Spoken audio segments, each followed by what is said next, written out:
Bismillahirrahmanirrahim. I'm Zahid Mahmood from Apex Group of Colleges, Kamoke campus. आज की हमारी जो वीडियो है वो फाइनेंशियल अकाउंटिंग से रिलेटेड है। हमारा जो सब्जेक्ट है वो प्रिंसिपल ऑफ अकाउंटिंग और क्लास है आईकॉम पार्ट 1। इसका आज हम फर्स्ट लेक्चर पढ़ेंगे। प्रिंसिपल ऑफ अकाउंटिंग के लिए जो रेफरेंस बुक्स हैं वो सबसे पहले principle of accounting by Suhail Afzal and Mohammad Arif Chaudhry, जबकि इसी के लिए एक और जो बुक है वो है principle of accounting by M A Gani. अब इन दोनों में से जो रिकमेंडेड बुक है तमाम बोर्ड्स के लिए वो principle of accounting by Suhail Afzal और आरिफ चौधरी। पेपर का जो पैटर्न है, इसमें हमारा जो प्रिंसिपल ऑफ अकाउंटिंग का पेपर है उसका जो पैटर्न है वो कुछ इस तरह से है।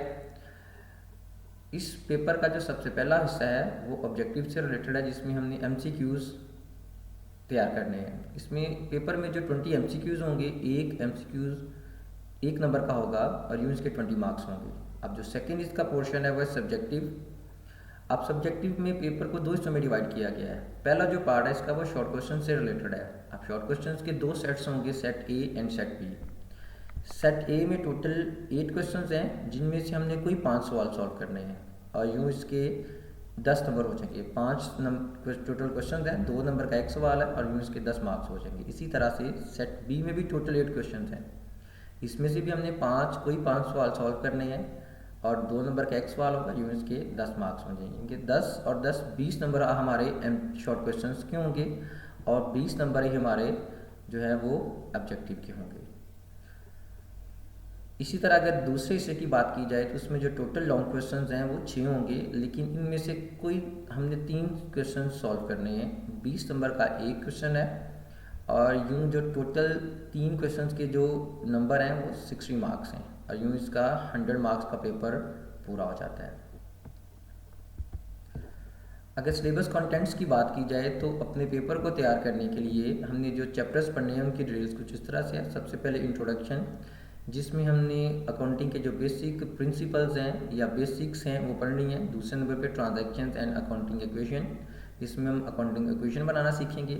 नंबर 3 पे analysis of the business transactions and double entry system, इसमें हमने ये सीखना है कि एक एंट्री के एक जो ट्रांजैक्शन है उसको डबल एंट्री में कैसे रिकॉर्ड किया जाता है या उसके कौन कौन से इफेक्ट्स होंगे।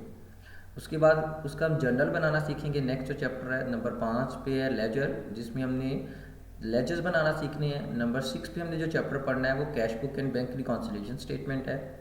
नंबर 7 पे हमने जो चैप्टर पढ़ना है वो bill accounting for the bill of exchange है। नंबर 8 पे हम जो चैप्टर पढ़ेंगे वो कैपिटल एंड रेवेन्यू एक्सपेंडिचर्स हैं।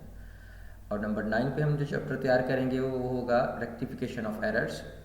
नंबर 10 पे हमने जो चैप्टर पढ़ना है वो है फाइनल अकाउंट्स विद एडजस्टमेंट्स। अब ये वो क्वेश्चन हैं जिनकी हमने सारी डिटेल्स पढ़नी है, इनके शॉर्ट क्वेश्चन भी तैयार करने हैं, MCQs भी और लॉन्ग क्वेश्चन भी। अब नंबर 11 पे जो चैप्टर है वो है वर्कशीट, इसके सिर्फ हम शॉर्ट क्वेश्चंस करेंगे, MCQs करेंगे तैयार। नंबर 12 पे है financial statements, special journal and journal proper and summary of bookkeeping to the trial balance. अब इन तमाम जो चैप्टर्स की हमने सिर्फ शॉर्ट क्वेश्चन तैयार करने हैं और MCQs तैयार करने हैं। अच्छा जी, नेक्स्ट हमारा जो फर्स्ट चैप्टर है वो इंट्रोडक्शन से रिलेटेड है। अब हम अपना लेक्चर को प्रॉपर्ली जो है ना वो शुरू करेंगे। इसमें हमने सबसे जो पहली डेफिनेशन पढ़नी है वो है अकाउंटिंग। कि अकाउंटिंग क्या है। अकाउंटिंग एक ऐसा आर्ट होता है जिसमें हमने क्या करना होता है, जितने भी ट्रांजैक्शंस हैं या जितने भी मॉनेटरी इवेंट्स हैं उनको रिकॉर्ड करना होता है, उनको क्लासीफाई करना है, उनको समराइज़ करना है इन दी टर्म्स ऑफ मनी, यानी कि मनी की सूरत में, रकम की सूरत में, पैसे की सूरत में, और आखिरकार उनके रिजल्ट्स को हमने इंटरप्रेट करना होता है, उनके नताइज को हमने जांचना होता है। तो लिहाजा इसकी डेफिनेशन है accounting is the art of recording, classifying and summarising in term of money transactions and events and interpreting the results of. Second जो हमारे पास डेफिनेशन है इसकी वो है बिजनेस। अब बिजनेस किसे कहते हैं। बिजनेस कोई भी ऐसी एक्टिविटी है, कोई भी ऐसी रेगुलर और लीगल एक्टिविटी है जिसको हम प्रॉफिट कमाने की गरज से करेंगे, उसे हम बिजनेस का नाम देंगे। तो लिहाजा एनी रेगुलर एक्टिविटी या any regular legal activity which is done for earning profit is called business. तो कोई भी कानूनी काम जो हम नफ़ा कमाने की गरज से करेंगे उसे हम बिजनेस का नाम देंगे। नेक्स्ट स्टूडेंट्स हमारी जो डेफिनेशन है थर्ड वन, वो है टाइप्स ऑफ बिजनेस। अब बिजनेस की टाइप्स कितनी है यहाँ पे, बेसिकली बिजनेस की यहाँ पे 3 टाइप्स हैं। एक है मैन्युफैक्चरिंग बिजनेस कि जिसमें हम रॉ मटेरियल से गुड्स तैयार करते हैं, सामान बनाते हैं, उसे मैन्युफैक्चरिंग बिजनेस कहते हैं। नंबर सेकंड पे जो होगा वो ट्रेडिंग बिजनेस, जिसमें हम तजारत करते हैं कि एक माल ख़रीदते हैं और उसी तरह से उसको दूसरी जगह पे बेच देते हैं। और तीसरे नंबर पे सर्विसेज, जिसमें हम कोई चीज़ बनाते या ख़रीदते नहीं हैं, जस्ट अपनी सर्विसेज देते हैं अपने स्किल और अपने नॉलेज की बेस पे। सबसे पहले हम पढ़ते हैं manufacturing business. A business in which raw material या in which material is converted into finished और सेमी फिनिश गुड्स है। फिनिश गुड्स का मतलब है कि वो चीज़ें जो मुकम्मल तैयार हो जाती हैं, और सेमी फिनिश का मतलब है जो अभी मुकम्मल तौर पे इस्तेमाल करने के काबिल नहीं है, उनके ऊपर अभी मज़ीद वर्किंग दरकार होगी, उन्हें हम सेमी फिनिश गुड्स का नाम देते हैं।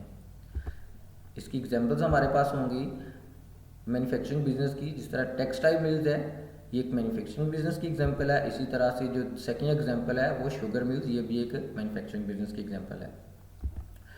नेक्स्ट हमारे पास जो डेफिनेशन है वो है ट्रेडिंग बिजनेस। अब ट्रेड का मतलब होता है तजारत, कि एक ऐसा बिजनेस जिसमें हम चीज़ें खरीदते भी हैं और बेचते भी हैं, यानी कि चीज़ें खरीदी जाती हैं और उसी तरह से उनको उसी शेप में, उसी शक्ल में, उसी फॉर्म में उनको आगे बेच दिया जाता है, उससे हम ट्रेडिंग बिजनेस का नाम देंगे। A business in which goods are purchased and sold in the same form is called trading business. अब ट्रेडिंग बिजनेस की भी कुछ हमारे पास यहाँ पे एग्जांपल्स होंगी। सबसे पहले इसकी एग्जांपल है बुक सेंटर्स। ये बुक शॉप्स जो हैं वो इसी तरह से बुक्स खरीदती हैं और आगे अपने कस्टमर को बेच देती हैं। इसी तरह से हमारे पास जनरल स्टोर्स हैं, जनरल स्टोर्स भी ट्रेडिंग बिजनेस की एक एग्जांपल है। नेक्स्ट थर्ड वन हमारे पास है सर्विसेज। सर्विसेज हम कहते हैं जो हम लोगों को अपनी सर्विसेज देते हैं, अपने स्किल या नॉलेज की बेस पे अपनी खिदमात फराहम करते हैं, उसे सर्विसेज का नाम दिया जाता है। तो अ business in which professionals render their services, जिसमें जो पेशावर लोग हैं अपनी सर्विसेज फराहम करते हैं on the basis of their skill, उनकी महारत एंड नॉलेज और उनके इल्म की बुनियाद पे, उससे हम सर्विसेज का नाम देते हैं। अब इसकी भी हमारे पास कुछ एग्जांपल्स हैं, जैसे कि डॉक्टर्स हैं, लॉयर्स हैं या टीचर्स हैं। ये इसकी सर्विसेज की एग्जांपल्स हैं कुछ। नेक्स्ट जो हम पढ़ेंगे डेफिनेशन वो है बिजनेसमैन या प्रोप्राइटर। बिजनेसमैन किसे कहते हैं या प्रोप्राइटर किसे कहते हैं?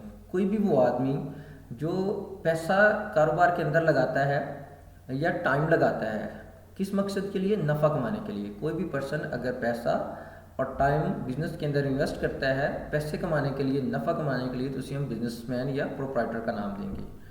तो अ person who invest money and time in the business for the purpose of earning profit is called proprietor.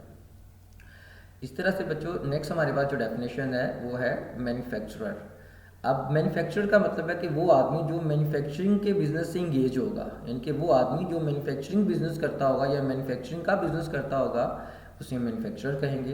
A person who does manufacturing business, वो आदमी जो मैन्युफैक्चरिंग का कारोबार करता है उसे हम मैन्युफैक्चरर कहते हैं। और इसी तरह से नेक्स्ट सेकंड लास्ट आज की जो डेफिनेशन है वो है ट्रेडर। ट्रेडर किसे कहते हैं? ताजर को। अक्सर आप लोगों ने लफ्ज़ सुना हुआ ट्रेडर।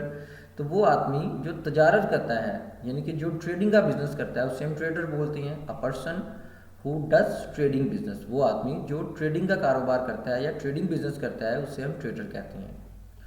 और आज की जो लास्ट डेफिनेशन है वो है प्रोफेशनल। पेशावर किसे कहते हैं? एक वो आदमी जो अपने स्किल और नॉलेज की बेस पे खिदमात फराहम करता है, उसे हम पेशावर या प्रोफेशनल कहते हैं। A person who provides services on the basis of his skill and knowledge is known या is called as a professional. तो स्टूडेंट्स आज का ये लेक्चर यहाँ पे इख्तिताम होता है। नेक्स्ट लेक्चर में इंशाल्लाह आपसे दोबारा मुलाकात होगी। तब तक के लिए अपना बहुत सारा ख्याल रखिएगा। अल्लाह ताला आपका हामी नासर हो। अल्लाह हाफिज़।